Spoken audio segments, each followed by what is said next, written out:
कुलदीप नैयर जी को पहला सम्मान 80 साल की उम्र में मिला था 2003 में, और उसके 2 साल के बाद दयाल सिंह कॉलेज में एक कार्यक्रम रखा गया था। तो उनका फ़ोन आया हमारे पास कि आइए, हम चाहते हैं कि आप भी रहें साथ में। उस वक्त एनडीटीवी से निकल कर हम दोबारा आज तक में आ गए थे। तो उन्होंने कहा था, यार बताना इतनी जल्दी भी संस्थान छोड़े जाते हैं? और मुझे तो निकाल दिया गया था। इंदिरा गांधी वापस लौटी और उन्होंने कहा गोयनका जी से, और मुझे निकाल दिया गया। उस सभा की एक याद है, हमने उनसे पूछा था मंच से ही कि नैयर साहब, एक ऐसा शख्स जो कि जन्म हुआ 1923 में और आज हम लोग 21वीं सदी में आपसे संवाद कर रहे हैं, और सामने हिंदी विभाग के छात्रों का हुजूम था जो बैठा हुआ था दयाल सिंह कॉलेज में। अपनी जिंदगी की 4-5 महत्वपूर्ण चीजों को तो बता डालिए। उन्होंने कहा कि देखिए, 24 साल का था तो इस देश को बंटवारे के तौर पर देखा। एक बच्चा खड़ा हुआ, आपने बंटवारा क्यों कहा, आजादी क्यों नहीं दी? उन्होंने कहा जवाब दूंगा। फिर कहा कि मेरी उम्र जब फिर दुगनी हो गई, 52 साल हो गई, तो मैंने इस देश को गुलाम होते हुए देखा। इमरजेंसी का दौर था और एक आजादी की लड़ाई हम लोग लड़ रहे थे।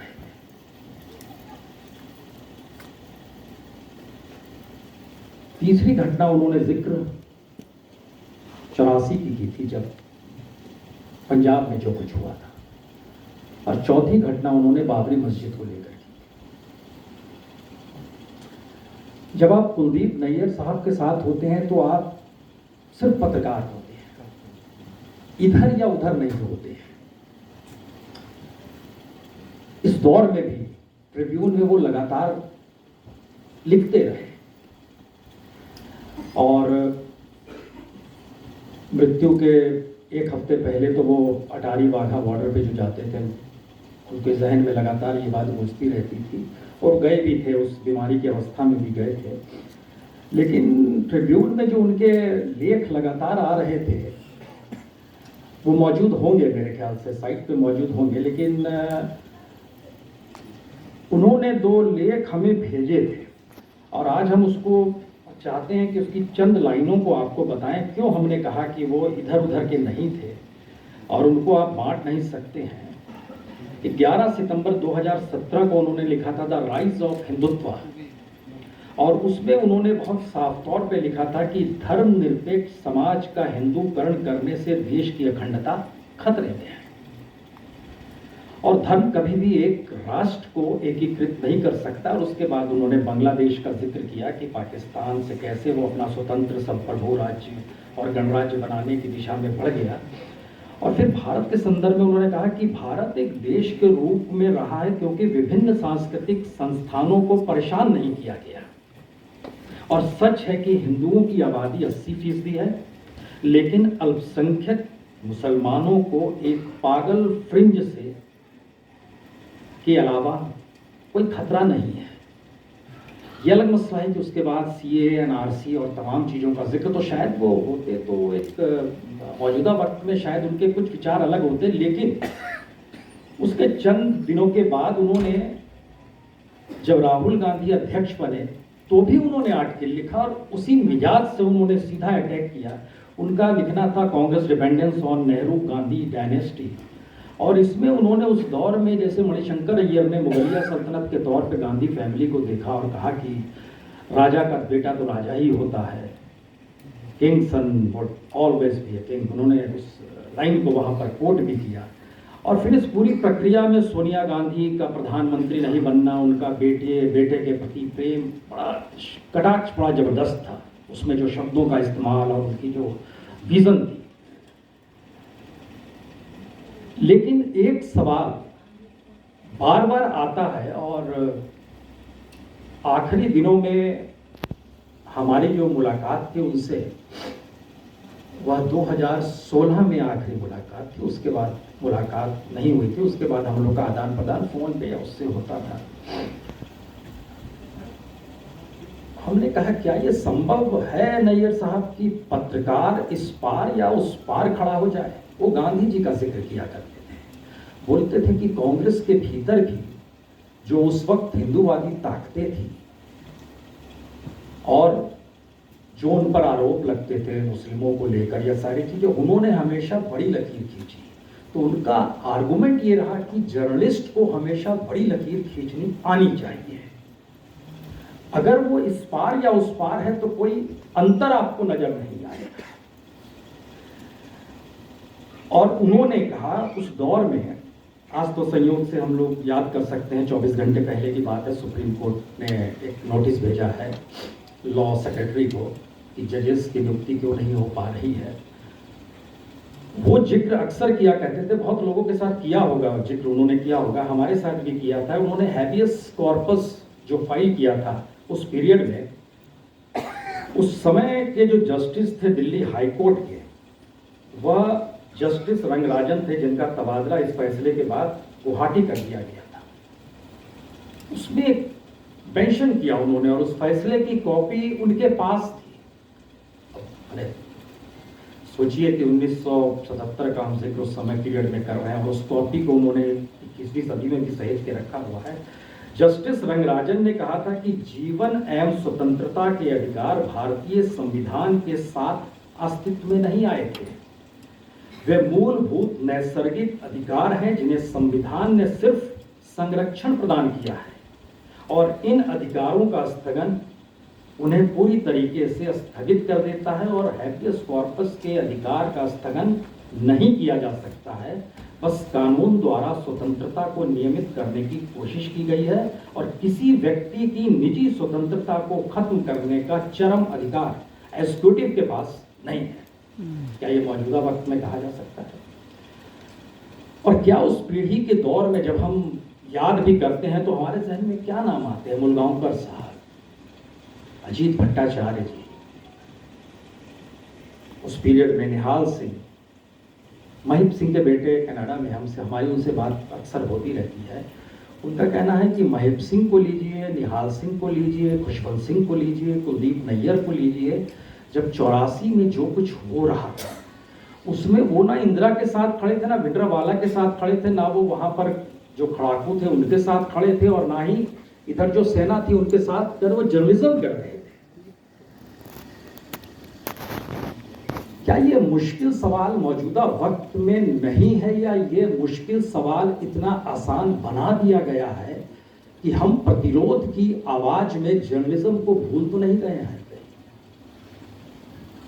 ये सवाल हमारे जहन में लगातार आता है कि जब भी आप किसी प्रोफेशनल फील्ड में रहते हैं और खासतौर से जर्नलिज्म में रहते हैं तो उस पीरियड में और सत्ता में जब बदलाव होता है तो उसके बाद जर्नलिज्म का बदलाव, क्या वो जर्नलिस्टिक एस्पेक्ट को जिंदा रखता है या वो सिर्फ एक तात्कालिक चीज होती है? मौजूदा वक्त की एक लंबी फहरिस्त है जर्नलिस्टों की जो आपको प्रतिरोध की आवाज के तौर पर सुनाई दे रही है। क्या ये मनमोहन सिंह के कालखंड में थी और आने वाली कोई दूसरी सत्ता में होगी तो क्या उस पीरियड में वो होगी या नहीं होगी? जर्नलिज्म इससे हटकर तो कहीं नहीं है। और अगर गांधी पीस फाउंडेशन, हमारे जहन में यह भी सवाल आता है, गांधी का नाम जब आपके साथ जुड़ गया तो इसका मतलब है कि हमें अब एट पार चीजें देखने की जरूरत है।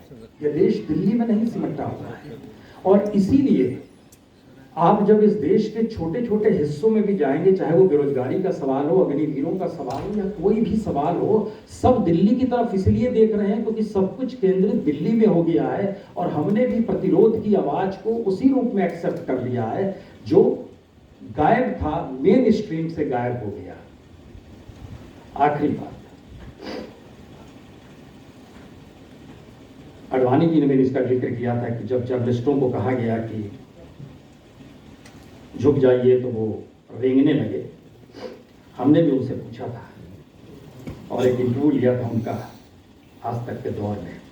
और उनसे हमने पूछा था, जो आज तक में उनका जवाब था, तो हमको लगता है वो जवाब की जो प्रतिलिपि थी वो हम लेकर आए थे बताने के लिए कि हमने उनसे पूछा था कि मौजूदा वक्त में देखो, उनका कहना था कि ठीक है, जब झुकने की आशा की गई तो रेंगना शुरू कर दिया, और बहुसंख्य मीडिया ऐसा ही हर वक्त होता है। बोले लेकिन इसके अलावे भी कुछ परिस्थितियां हैं। एक होता है जो उदास चुप्पी धारण कर लेता है ऐसे वक्त में, क्योंकि जब उत्तर प्रदेश में गोलियां चल रही थी, इनकाउंटर हो रहे थे, तो वो जलियांवाला वाला का जिक्र करते हैं अपने आर्टिकल में और लिखने से कतराते नहीं। उस दिन भी हमारा संवाद हुआ, ये भी 2017 की घटना में जब इनकाउंटर शुरू हुए तो बोले लगता है जैसे जलियांवाला बाग हो गया है, ये क्या माजरा है, इस तरीके से राजनीतिक सत्ता संभाली जा सकती है क्या? बहुत एग्रेसिव थे। लेकिन उनका कहना था कि एक उदास चुप्पी जो जर्नलिस्ट धारण कर लेते हैं उनको लेकर हम क्या करें।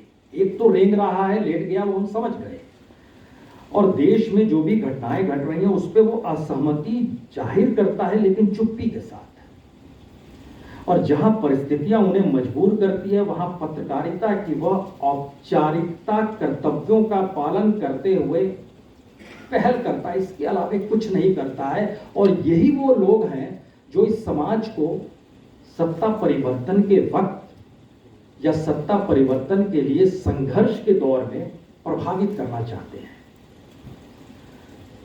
हमने उनसे कहा आपको किस कैटेगरी में रखते हैं?